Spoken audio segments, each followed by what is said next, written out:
This is real talk for real. We talk from the heart, diving deep into the truths that can tear us apart. No aka Munyodogu, aka Boss, aka No Nonsense, aka The Show Must Go On, aka Jesus First Child.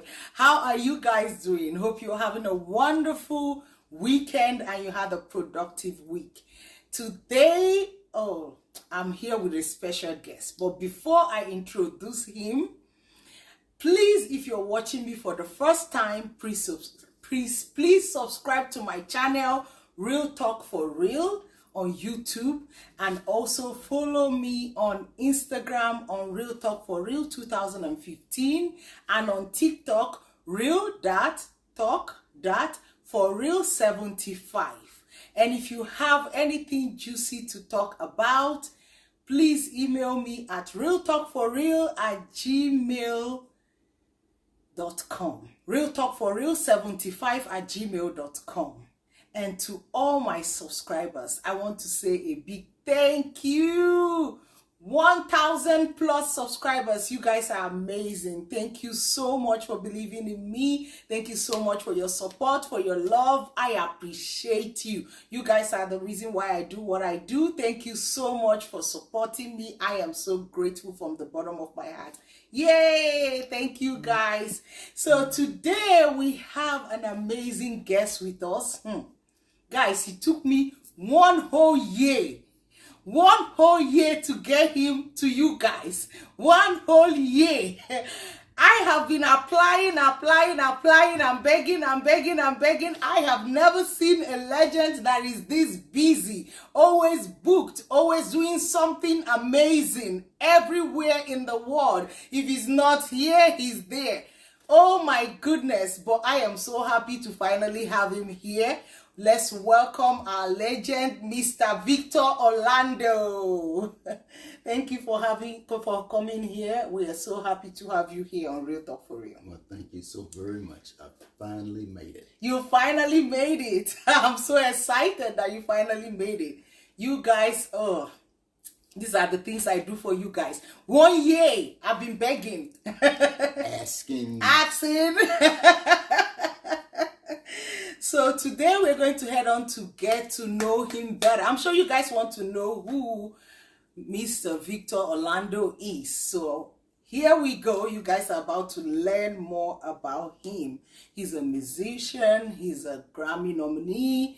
He's an amazing producer, director. He's a songwriter. He's amazing at what he does. He's the OG in the industry. So it's good to meet you, to get to see you on this show is amazing. I'm really grateful. Thank you so much. So let's head on to the questions of the day. Are you ready to answer these questions? I'm ready. So today we want to know, me and my viewers want to know, what first got you into music? Wow. I got started in music back in the late 60s. Just enjoying what I heard on the radio, liking the lyrics, liking the melodies, singing, having fun. But I didn't know that was a seed that was being planted in me for life. It was basically like a garden. Listening to music was the seed being planted. And from day to day, year to year, it just kept growing and growing and growing until I started playing football. And that wasn't working for me because I got hit. That is what you do in football. You get hit. Well, as a middle school kid, I did not want to be hit. So I figured, let me go somewhere where I can hit something and it don't hit back. That was the band room, and it was drums. So I started in the band room playing drums, and I haven't stopped since. That is amazing. That is so amazing. So what inspired you, or who inspired you to make music, or what inspires you to make music? Well, so it was going along that I was enjoying what I was doing. Everybody was liking what I was doing, playing drums. And I started getting into little bands in Dallas, Texas. And that was really cool. but it was a movie that came out called Woodstock back in the 60s, 69, 70-ish. And it had a group called Santana on it. And that's where what I was playing at the time was congos and timbales, Latin music. And that was right up front, next to the guitar player, right in the front of the show, in the front of the stage. Like, that's me. That's where I want to go. That's what I want to do. That's where I want to be. So Santana and a lot of the Latin groups in the beginning of my career is what got me fired up about playing. Wow. Wow. So how would you describe your type of music, the kind of music that you play? How would you describe it? Well, because I started out playing regular drums, then I went to percussion. I loved all kinds of music, African music, Latin music, jazz music. Then old school funk came along with with Sly Stone. It's the same thing, Sly Santana. With Sly Stone, Parliament Funkadelic, Gap Band, Cameo, all of them had funk music, dance music in it. And they had percussion in it, but it wasn't like the Latin percussion. So I learned how to do both sides of the fence of black music and Latin music and African music and Latin salsa, and just mixed it all up, and that became me. That became me. Wow. That's really interesting. So what's your creative process like when you're producing music or you're writing music? What's your creative process? What do you do? Well, from what I was told, and I didn't know it, but the sky, the universe is filled with music and with notes.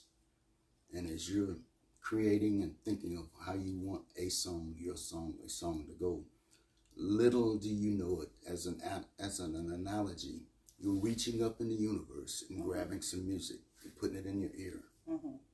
And then you're portraying it on your instruments. So as I'm writing, I'm finding out, I reached up there and grabbed some of that, and I put it together, and okay, that sounds good. But it's nothing I did. It's already done. You just reach up there and grab. It's like going into the cabinet to make a cake. You know, there's a bunch of ingredients in the cabinet, but you got to find the right ones that you want to do for your cake, whatever cake you're doing that day. And that's like music. It's up there. I'm not, I didn't know the African music as a daily music that I listen to every day. But I wrote 3 African songs. Wow. I wrote 3 African tribal, spiritual, African jazz, and African gospel songs. Wow. And I'm like, how did you do that? Well, mentally, I knew what I wanted, drum-wise. And the rest was just reaching up, grabbing what I had heard. Wow. And then when I let an African drummer hear it, and it's like, man, that is really wonderful. I was like, dang, I'm getting a signature. Same thing with Indian music. I did this song called East of Egypt. It's a Bollywood Indian song. I let some dancers hear it, and they asked, who did this? We want to put this in our show. We want to do our Bollywood dance to it. I said, it's mine. You can use it. No, who created this? I said, I did. And it was hard for them to believe. It was great for me to believe that they wanted to do something so close to their own music that's how close I was. So that's let me know how to do something. How to do something of these different cultures myself. So who would you most like to collaborate with? I would like to collaborate with Habiba on her TV show. And I am. You are. I've played with a lot of people in my career, and Pete Escovedo was one of them. Sheila E. was another. Some of the guys from Santana. So I've collaborated on stage with those guys. But right now, I'm collaborating with another lady. A collaboration of putting her musical ideas and mine together and coming up with an album. So her name is Gail Johnson. So that's who I'm collaborating with now. That's amazing. That's amazing. So if you could go open a show for any artist, who would you like it to be? Freddie Mercury and Queen, they have the biggest audience in the world. Now, anybody that's got a 500,000 people, I want to open up for them. Actually, I've opened up for a lot of people.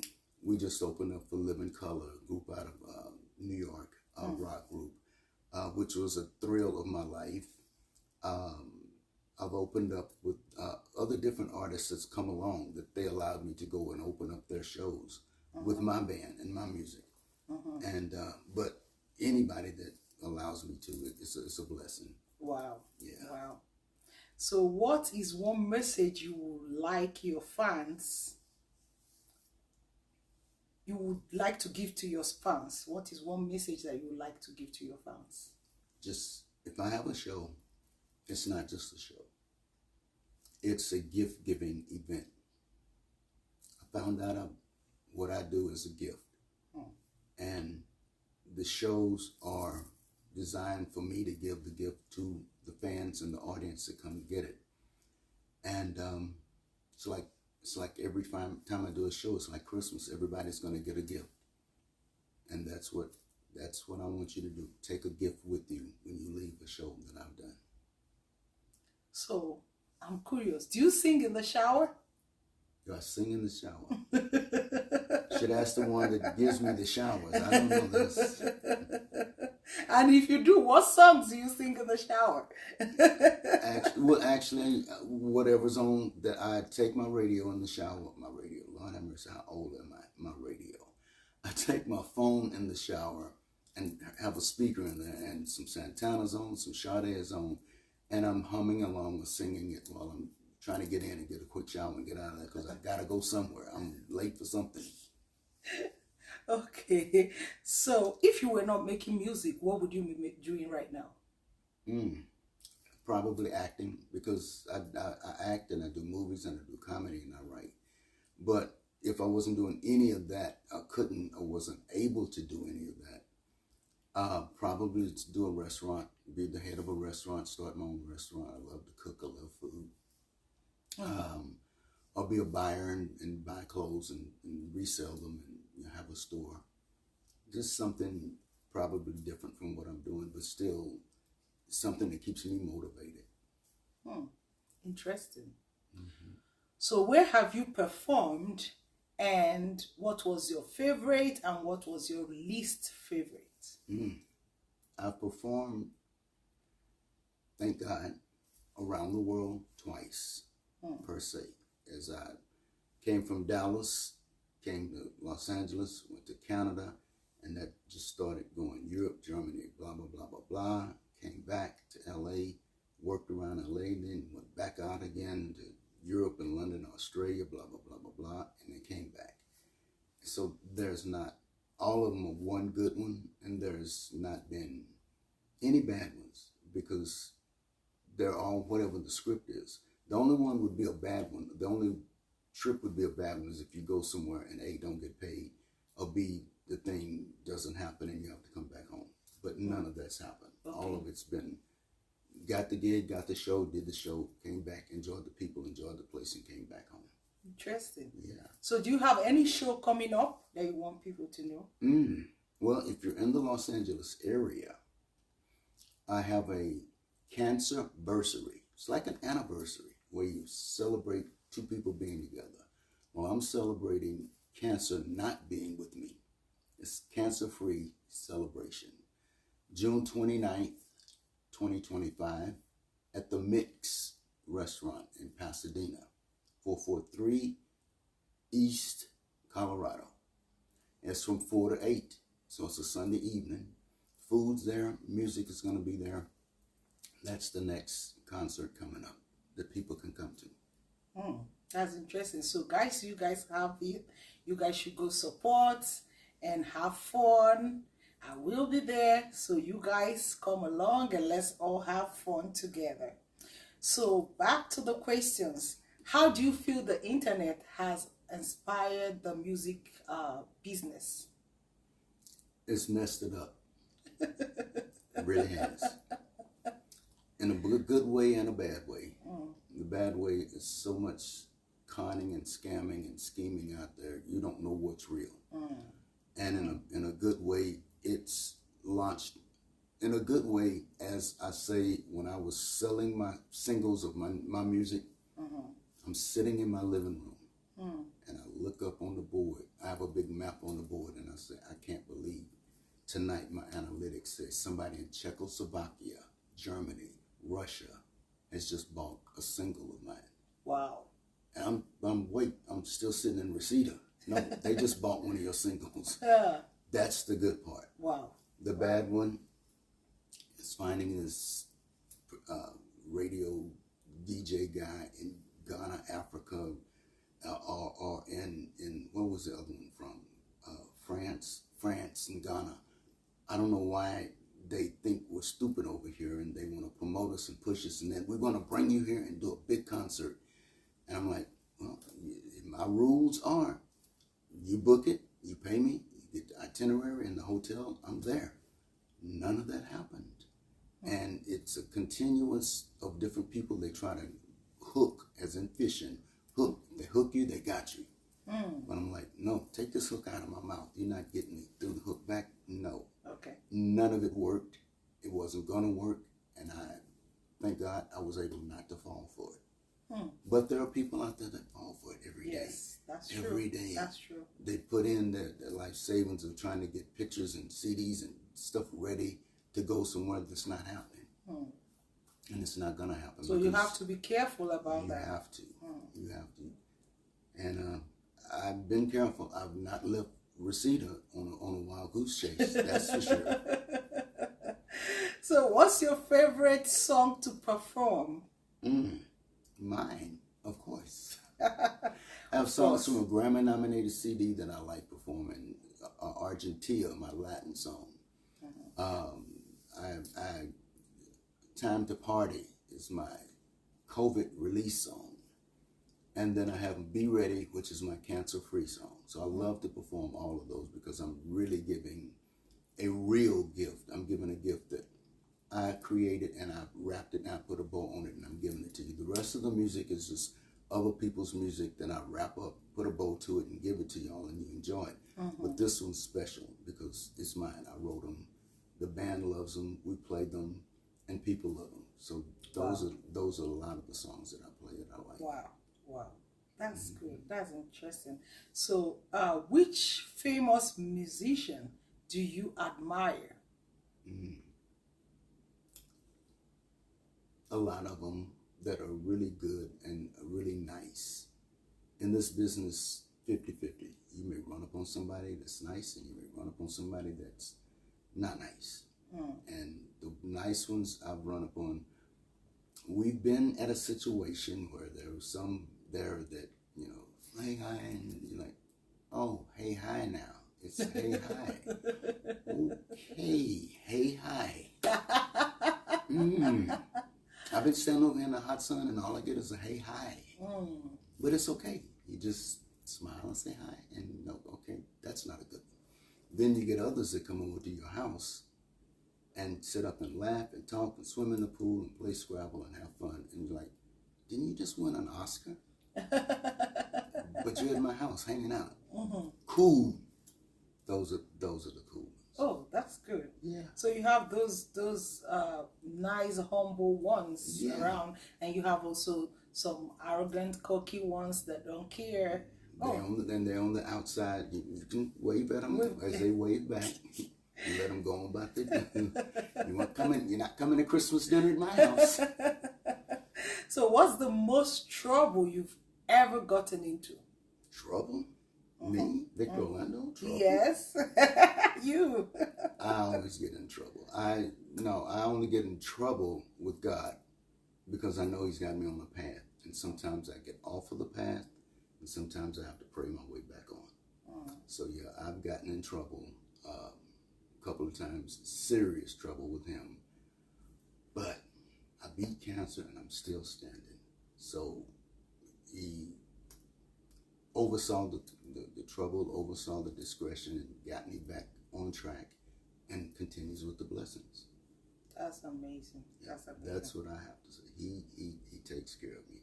And there, nobody's perfect. So whatever things that we do that fall us off the track of going straight to what he's got us going for, if he puts you back on it, then you know whatever it did was you did, he's got you covered. You taken care of. You know?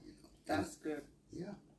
So, what's the advice you're going to give to the younger artists and the up and coming actors and artists in the industry? What was your advice to them? What would you say to them as they are perfecting their craft and they're coming up out there and they are becoming famous? What is your advice? What are the challenges you faced through when you were coming up in your career, and you can advise them to avoid?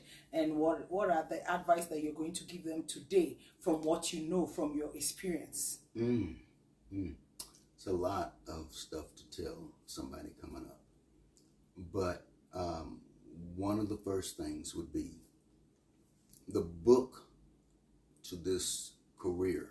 Like a dictionary has words in it. You learn the words, then you can communicate with people. A Bible has a guide to God and Jesus and heaven and how to live that way. An industry book, entertainment book, has what you're going to do and what you're supposed to do and how you're supposed to do it to be successful. But when you start to do what you're doing and you open that book to read for first page 1, it's blank. There's nothing on it. It means you're gonna have to find your way each day, and you're gonna have to write your own book of what you do every day. And if you make it to that evening, that's success. So don't want to do what we're doing and think, I want to be successful. If you can make it through it one day, you're successful. If you make it through one day doing what you do, you're successful. If you make it through one day doing what you're doing and at least getting a paycheck, you're successful. Don't turn to page 2 and say, I want a Grammy tomorrow. I want an Oscar tomorrow. I'm that good. Now you're bragging. You're that good. You want this, you want that. Humble yourself. Let God carry you slowly. Let him, he's already got the plan for you. If that's what you're supposed to do, if that's what you want to do, and that's what he's got you doing, then he's already got the plan. You just have to follow it, however slow or fast it moves. Sometimes it is. Success is overnight, as they say. It's not really. It's whatever God has already planned it to be. It could be quick, and then you can mess it up, and you'll be gone. Success will be gone, and it'll be over. Or it could be long term, and you can still be here, like I'm still here. My mother used to say, when are you going to make it? When are you going to be successful? I'm like, dang, you got the wrong idea, Mom. But she did. She had the wrong idea because of looking at what she called success. But my success, as I come along and as you'll come along, is do what you do. Enjoy it as a passion. Go, don't stop, because you never know the next day. It could be your day that something happens different than it happened the day before. I've been had many nights that I've had $1 one night and 3,000 the next day. Didn't know where it was coming from. But God already knew there was something around the corner that he was gonna pay me for and pay me to do. Always be ready for whatever God has for you. Sometimes I'm ready, sometimes I'm not. Just last night, I get a text, and I think the text had just given me a job that the day before I put the application in for it, and I left it alone because I'm like, that probably get somebody else, whatever. Let me keep doing what I'm doing. Next day, we want you to do this, and have it in by Sunday. And this is a $4,500 TV show that I may have. The day before, I didn't have. So keep doing what you're doing, because you don't never know what day that real one or good one is going to come.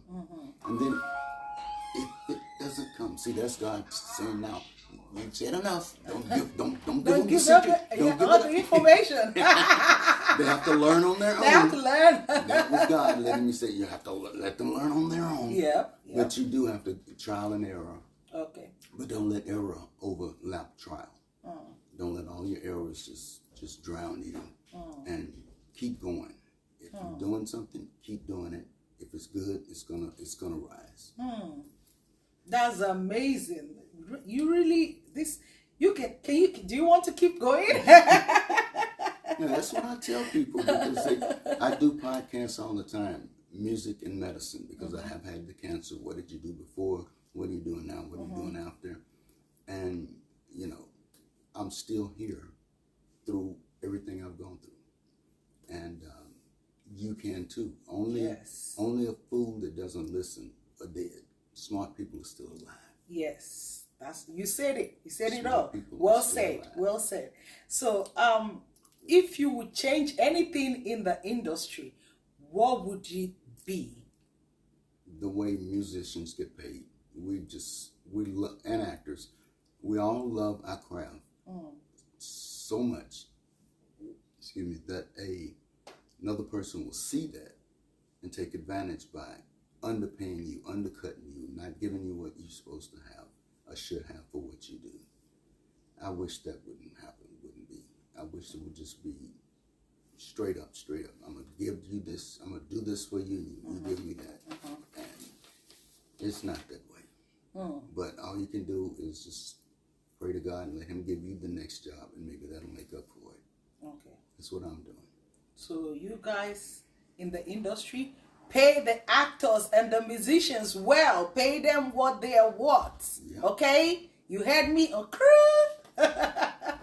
So what's next for you? What's next? I have a movie that I'm doing on me. I have a movie that I did for another friend. I'm playing a vampire. Okay. I just did a short yesterday, side hustle about what we have to do to keep going in this business. And then I have a cancer foundation that I started to try to help musicians that don't have insurance get their PSA cancer numbers. Well, we have a big concert coming up in September for Cancer Foundation, and more of that will be coming out as soon as we get the location. We're looking at the Saban Theater on Wilshire, which is a very nice theater on Wilshire, to have the next show. And we had our first fundraiser. We raised $20,000 for cancer, for PCA numbers for musicians. And that's what we're doing to start the second fundraiser up, to get more money to help more guys. Okay, that's good. That's interesting. I'm so happy that you're still working, you're still doing your thing, you're not tired, you're not retired, you're still here. So time to do something fun. Look at the camera. We're going to talk to your fellow Naija people, because obviously you're dressed in a Naija way. So we're going to speak to the Naija people in the way they are going to understand. So look at the camera and say, my Naija people, how una dey? What? Follow me now, follow me. Concentrate. My Naija people, how una dey. I say it now. My Naija people, how una dey? My Naija people, how una dey? My Naija people, how una dey? Good. Now say how it come and be. How you come and how it come and be. How you come and be. How it come and be.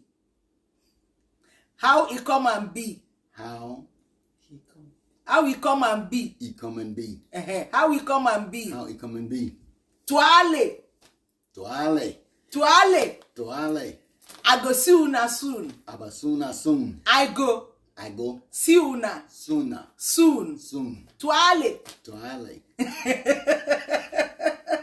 Here we come to an end of Real Talk for Real. It was amazing having the legendary Victor Orlando on our show after a year. Emphasis on after a year. But it's so amazing to have you. Thank you so much for coming to our show. I am so blessed. I am so happy to have you. Thank you so much. Thank you, viewers. This is where we come to an end of the show. Till I see you again next week. I love you all. Thank you and have an amazing week ahead. Bye-bye.